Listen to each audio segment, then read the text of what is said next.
বাঙালি বিশ্বকর্মা শুনতে অবাক লাগলেও এটাই সত্যি যে বাঙালিদের আলাদা একটা বিশ্বকর্মা রয়েছে। শাস্ত্রের সাথে বঙ্গদেশের বিশ্বকর্মার রূপের পার্থক্য দেখলে আপনারাও বলবেন কি ছিলেন আর কি হয়েছেন।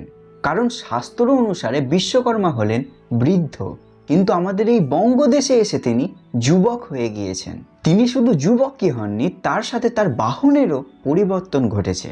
আগে ছিল রাজহাঁস এবং এখন হয়ে গেছে হাতি। তবে তার পরিবর্তনের বহর এখানেই শেষ হয়ে যায়নি, কারণ এখন তিনি হয়ে গেছেন দেবশিল্পী।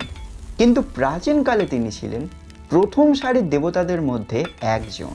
শাস্ত্রমতে রূপটি কীরকম বিশ্বকর্মার সেটা জেনে নিই। চতুর্ভুজা বিশ্বকর্মার হাতে থাকে যথাক্রমে পুস্তক, অক্ষমালা, শঙ্খ এবং কমণ্ডলু। তিনি ত্রিনয়নযুক্ত এবং হংস তার বাহন।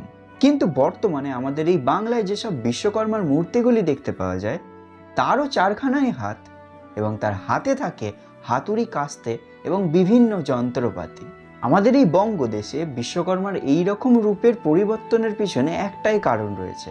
সেই কারণটি হলো যুগের সাথে তাল মিলিয়ে তাকে শ্রমজীবী হিসাবে কল্পনা করে শ্রমজীবীদের একান্ত দেবতা হিসাবে বরণ করে নেওয়া হয়েছে।